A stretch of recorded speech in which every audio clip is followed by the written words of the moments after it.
PP Savani ગ્રુપનો Narendra મોદીજીના દીર્ઘ આયુષ્ય માટે 4400 વૃક્ષો રોપવાનો સંકલ્પ અને 4400 લોકો દ્વારા 4400 વાર ઓમ નમઃ શિવાય જાપ કરવામાં આવ્યો છે.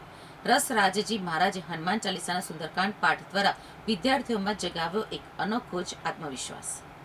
પીપી સવાણી ગ્રુપ અને પ્રબુદ્ધ એજ્યુકેશન ટ્રસ્ટ દ્વારા આયોજિત ભવ્ય ત્રિવિધ કાર્યક્રમમાં શિક્ષણ, સંસ્કાર, આધ્યાત્મિકતા, પર્યાવરણ સંરક્ષણ અને રાષ્ટ્રભાવનાનું અદ્ભુત સમન્વય જોવા મળ્યું હતું. આ કાર્યક્રમમાં ગુજરાત રાજ્યના આરોગ્ય મંત્રી શ્રી પ્રફુલભાઈ પાનસેરિયા, સુરત શહેરના વિવિધ વિધાનસભા વિસ્તારોના માનનીય ધારાસભ્યશ્રીઓ, ભાજપ મહિલા મોરચા ગુજરાત પ્રદેશના અધ્યક્ષ શ્રી અંજુબેન વિકરિયા, ઉદ્યોગ જગતના અગ્રણીઓ તથા સમાજના વિવિધ ક્ષેત્રોના આગેવાનો ઉપસ્થિત રહ્યા હતા. આ કાર્યક્રમ દરમિયાન દેશના યશસ્વી વડાપ્રધાન શ્રી નરેન્દ્ર મોદીના દીર્ઘાયુષ્ય, સ્વાસ્થ્ય અને રાષ્ટ્ર સેવાના અવિરત કાર્ય માટે વિશેષ પ્રાર્થના કરવામાં આવી હતી. આ અવસરે પીપી સવાણી ગ્રુપ દ્વારા 4400 વૃક્ષો વાવવાનો સંકલ્પ જાહેર કરવામાં આવ્યો, જે પર્યાવરણ સંરક્ષણ અને ભાવિ પેઢીને હરિયાળું ભારત આપવાની દિશામાં એક મહત્વપૂર્ણ પહેલ છે. આ કાર્યક્રમની વધુ એક વિશેષતા તરીકે 4400થી વધુ લોકોએ એક સાથે ઓમ નમઃ શિવાય મહામંત્રનો જાપ કરીને રાષ્ટ્ર કલ્યાણ, વિશ્વ શાંતિ અને વડાપ્રધાન શ્રીના દીર્ઘાયુષ્ય માટે સામૂહિક પ્રાર્થના કરી હતી. સમગ્ર વાતાવરણ આધ્યાત્મિક ઉર્જા અને ભક્તિમય ભાવનાથી ગુંજી ઉઠ્યું હતું.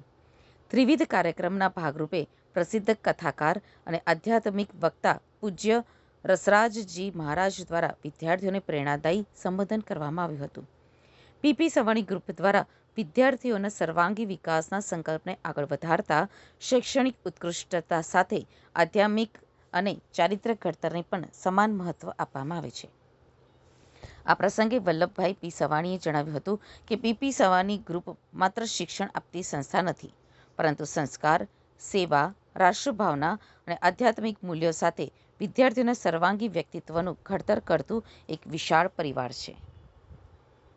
પીપી સવાણી ગ્રુપ દ્વારા હમણાં જ જે ઇલેક્શન ગયું મહાનગરપાલિકા, સુરત મહાનગરપાલિકાનું, જેમાં જે પણ આપણને આપણા નગરસેવકો છે, વરાછા વિસ્તાર, કતારગામ વિસ્તાર, મોટા વરાછા વિસ્તારના, તેમનો સન્માન સમારોહ, નવનિયુક્ત મેયર શ્રી માયાબેન માવાણીનું સન્માન સમારોહ અને સાથે સાથે વરાછા કોઓપરેટિવ બેંકમાં નવનિયુક્ત થયેલા ડિરેક્ટરોનો સન્માન સમારોહ અને ધોરણ 11માં જે 95% ઉપરના બાળકો છે તેમનો સન્માન સમારોહનો આજે પ્રોગ્રામ હતો.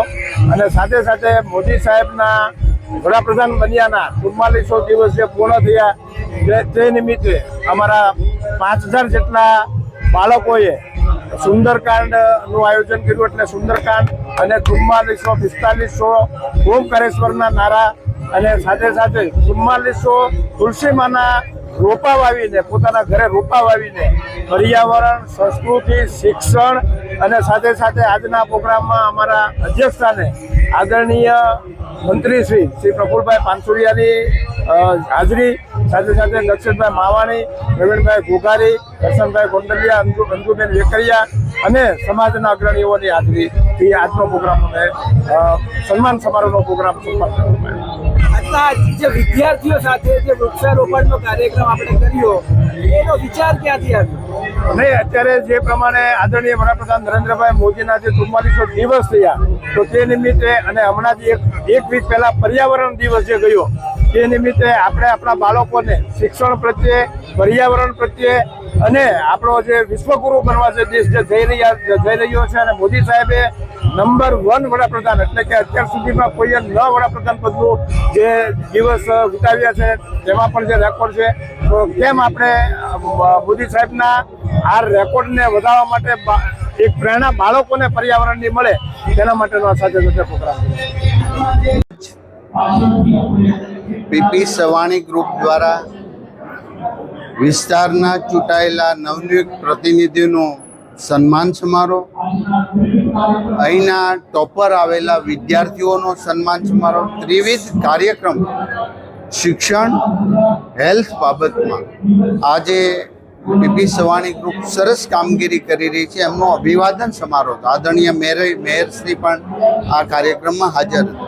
ત્યારે તમામ જ્વલંત સફળતા પ્રાપ્ત કરનાર વિદ્યાર્થીઓને હૃદયપૂર્વકની શુભકામના પાઠવીએ છીએ આવા કાર્યક્રમોથી બીજા અન્ય વિદ્યાર્થીઓને પ્રેરણા મળશે.